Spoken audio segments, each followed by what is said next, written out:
What's up, everyone? It's Brian here from the Exact Cybersecurity YouTube channel. Welcome to another video where we help educate you about all things cybersecurity, what you can start doing to protect yourself. So in today's video, I wanted to cover something which most people might seem to be very basic or common knowledge, but you'd be surprised how many people I run across who just don't understand or don't know what ransomware is. So that's what the topic for today's video is what is ransomware?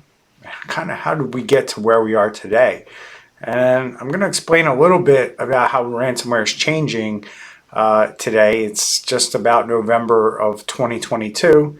And there's some things changing with ransomware, which I'm going to get into towards the end of the video. So without further ado, let's jump into it for today. So ransomware, what is it, right? So ransomware, first off, it's been around for a while. It's been probably well over, probably going on well over 15 years now that ransomware has been a problem.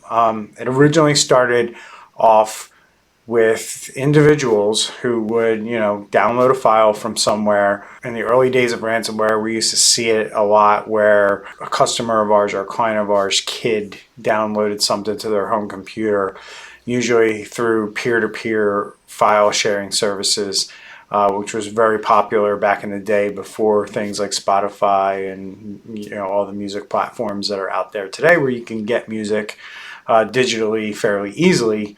There was a point in time where music was still being produced on CDs, and they weren't buying into this whole internet and digital world, so people just found ways to buy and steal and transfer audio files, music, and video files, being DVD, movies, things like that, through these peer-to-peer networks. That's kind of where Napster was originally born from, if you're familiar with that. But a lot of these downloads, these videos, these music files, would be downloaded and they'd be wrapped with things like malware and ransomware around them. You could also get ransomware just like you can today, back in the day, through clicking on phishing links and malicious links and emails and things like that. So ransomware has been around for a while, but in the early days, there's a couple things that were different. Number one is it wasn't as easy to get a cryptocurrency account like you can on Coinbase today. Back in the day, used to be pretty extensive, or at least maybe their operations weren't as efficient as they are today. But if you wanted to sign up for like a Coinbase account, it could take you, the better part of 2 weeks to get that account approved before you can actually start buying Bitcoin in one of those platforms. So paying the ransom back in the day wasn't as easy as you may think, so like it is today. So people didn't want to wait that long. So you had a couple things going on in the early days of ransomware. Number one, the ransom demands were not nearly as high as they are today. They would usually hit people for a few $100. Number one, mainly because they were just hitting individuals on their personal computers, so they were losing things like Word documents, Excel files, and pictures mainly were the big thing that a lot of people were losing. And these ransom demands ranged anywhere from a few $100s to maybe a couple thousand. Not much more than that, though, in the early days of ransomware. The most popular format or method to pay these cyber criminals back then was through Western Union money telegrams. I remember helping out a person that I was friends with who got hit with ransomware back in, I think it was like 2008 or 2009 maybe. And they ended up having to go to a 7-Eleven and buy a money order, a Western Union money order, and send that money over to the cyber criminals somewhere in the world in order to get the decryption key, which they did get. They were able to unlock their files. But that's, kind of how it was back in the early days of ransomware. Simply put, ransomware, gets on your system. It's software that runs that will look at what you have on your system and encrypt certain files. So, like I said, in the early days of ransomware, it would look for PDFs, Excel files, Office files, Word, PowerPoint. It would look for pictures. It would look for things like that, and it would encrypt them so you could no longer open them. And that encryption process essentially just, hides that file from the normal operating system from being able to open it. When you try to click on one of these files, it's just going to generate an error saying something along the lines of the file has been corrupted and cannot be opened. And you start to realize you have a problem, just like you do today when people start reporting that they can't open files on networks. And that's a lot of what we see going on today with this ransomware stuff is that, if you don't have the proper things in place to detect this stuff, the ransomware usually isn't discovered until it's well in place when you or your employees can no longer open these files and you can no longer work with them. So that was the early days, and we've kind of evolved. So ransomware has evolved into a very lucrative criminal activity. The really good ones are run by highly organized criminal organizations, mafia, well-funded, in some cases state-backed criminal organizations. And then you also have governments that are involved in deploying ransomware, whether they want to admit it or not. Ransomware is a very lucrative way to make money right now because businesses are not doing enough to protect themselves from threats like ransomware and other cyber criminal activity. So if you're not detecting this stuff, you're usually going to find it when an employee cannot work or cannot open a file, or you cannot open a file. And that's really kind of where things are at today. The difference between 15, 20 years ago and today is that these ransom demands have increased because cyber criminals have figured out how to monetize it even more. They, instead of going after individuals, they go after large companies, large corporations, because they're encrypting way more files, way more computers. They can ask for a bigger demand. It doesn't mean that the small stuff hasn't gone away. It just means you're going to hear more about these bigger attacks because they're more sensationalized in the media, and they're covered more in the media, and they're talked about more, especially when big companies go down. So this software ends up on your computer, usually through some kind of a phishing link. Maybe you're still using peer-to-peer networks. Maybe you're downloading things off unknown or unsavory websites. You can also get it through, rare cases, but through brute force attacks and things like cyber criminals taking advantage of vulnerabilities in your network. But ultimately, it's the same end result, which is this software gets on your computer, it encrypts all your files, like I mentioned. You can no longer use them. And then you're put under the pressure of time to pay this ransom demand that can range from hundreds of dollars to hundreds of millions of dollars. The average ransomware payment that we see today hovers around $300,000. This is typically if a business gets impacted.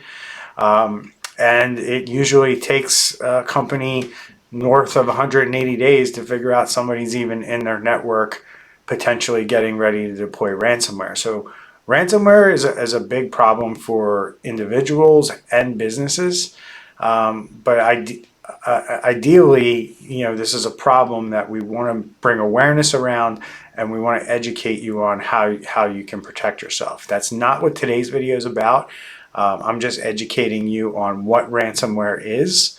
If you want to learn how to protect yourself, I have a slew of other videos on this channel that discusses how you can protect yourself from things like ransomware. So the other important thing that I want to point out with ransomware is, right now today in October, November of 2022, we have a very common practice with ransomware operators where they are encrypting your files, like I mentioned, which makes your files basically can't open them. They're unusable until you pay them to unlock it, or until you use them or until you go to backups to recover your data. what case works, what actually works in your situation depends on a lot of things. Sometimes we see companies that need to use backups and also pay the ransom in order to get their data back. We also have this thing called double extortion with ransomware, where your data is actually stolen or exfiltrated off your network, then it's encrypted, and then they just say, oh, well, if you think you're going to recover all your data from your backups, hey, we just want to let you know we stole 100 gigs of your data, and if you don't pay us the ransom that we're demanding, we're going to release that to the public, or we're going to release that to your clients, or we're going to release it to this entity or somebody who you don't want it to fall in the hands of, and they use that as leverage or as a scare tactic to get you to pay.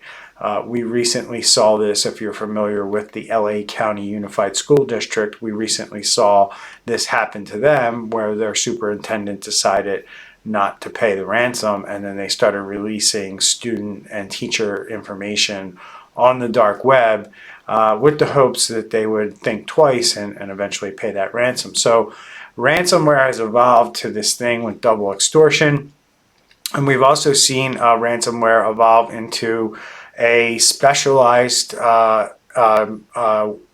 cooperative of people working together. Back in the early days, you used to have these groups that would essentially get into your network and they deploy the ransomware. Well, now we have different groups doing different things that they're specialized in. So you have a group that's really good at breaking into networks or phishing your employees or yourself to get into your network. That's one operation that's all they do, is just that. They try to break into networks through phishing, through brute force, what have you. Once they gain access, then they sell that access to a ransomware operator who is very good at writing ransomware software, deploying that software quickly, making sure that everything's set up from a service standpoint so you can get the information that you need to get so you can pay the ransom and contact their support if you need to talk to them about something or try to negotiate that ransom. This is all done by one entity who then also helps you get the files unencrypted should you pay the ransom. So here's a couple important things that I want to talk about around what ransomware is and how it can impact you and your business from a recovery standpoint. So we talked about what ransomware actually is and kind of what's happening today. But when you get ransomware, and I think a lot of people, this is where they miss the mark, they think they can just pay the ransom and move on with life. And we've seen time and time again where businesses try to do this, or maybe they're not given the proper consultation from people who are trained and know how to deal with this stuff. And they just continue to run their business on the same system that was infected in the first place. And there's a lot of reasons why you don't want to do that, and I'm not going to go into that in this video. But just know that if your computer or your computer systems networks get hit with ransomware, you're more than likely going to either be wiping those machines to a factory state or to the original state that it was in when you got it, or you're going to be replacing hardware completely, depending on what happened with your attack and how these criminals got in. This is a big deal because a lot of companies that we see that get reinfected multiple times with ransomware, yes, meaning a company gets hit with ransomware 2, 3, 4, 5 times. This is something that does happen out there. It's not just a one-time thing. If you don't handle things after the fact properly, you must plan on basically buying all new equipment and putting all new equipment in. So if you have 10 employees with 10 computers and maybe a server in your office, you are probably going to be buying 10 new computers and a new server to fully recover from this situation.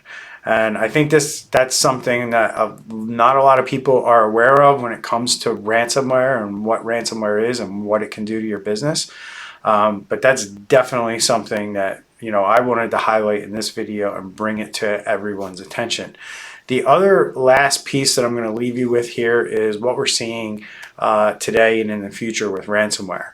And the reality of it is ransomware is pretty expensive to write as a software program, to maintain, to make sure that, you know, when you get paid by a company for your criminal activity, you are then able to decrypt those files and give them back to them. Because let's face it, if cyber criminals didn't actually give your files back when you paid the ransom, that is going to spread like wildfire, and people are going to be hesitant to even pay the ransom in the first place if there's no real guarantee that they get their files back. So cyber criminals for almost a decade now have really lived off the fact that they do give you your files back if you pay the ransom. This is kind of like a known thing between businesses who have been infected, that they, you know, do come out and say like, hey, yeah, we paid the ransom and we were able to get our files back, or some of them back as a result.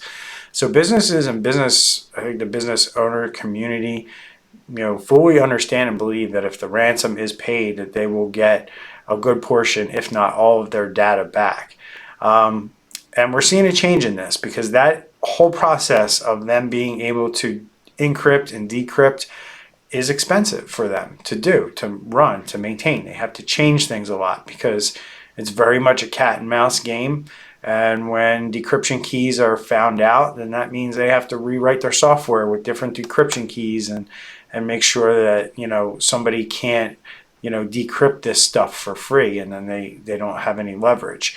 So what we're seeing a change too with ransomware is they're literally just corrupting your files. So what they're doing is they are taking your data first, which is what we're seeing with the double extortion. And once they have your data, then they're going in, and rather than encrypting it with their software, they're just running a piece of software that goes through all your files and corrupts them, which is very easily done if you know what you're doing, to make that a file that's completely unreadable and is basically, you know, putting your system in a state where you just have no data anymore. And your option is you're going to pay them, or you're going to revert to your backups. The interesting thing is that in a lot of these cases, they're able to get to the backups of the companies and wipe those out too, which is, you know, another topic for another day. But that's what we're seeing right now. We're seeing them move away from this encryption methodology that they've been using for the better part of a decade and a half, and they're moving more to this model where it's not really encrypted anymore. Your data is just corrupted, which means they don't have to run a decryption on the actual files that are on your system. It means they have to move all the files that they copied originally back to you, so you have them. It's essentially basically like restoring from backup, but your backup is in the hands of cyber criminals. So ransomware as we know it today is still the more prevalent way for them to do things, but I'm saying here in this video and moving into the future and probably into 2023, we are going to see less and less of these encryption type ransomware attacks.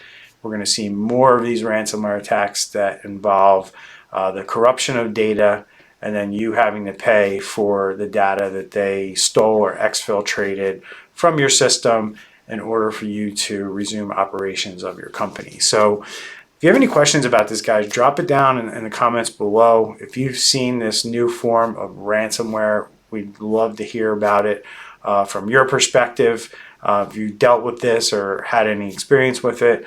But this video is to educate you on kind of what ransomware is, a little bit of history around ransomware, and what we can do moving forward here to protect our companies and our own data. So love to hear from you in the comments. Please like and subscribe to our channel if you made it this far, and I'll see you in the next video. Take care, everyone.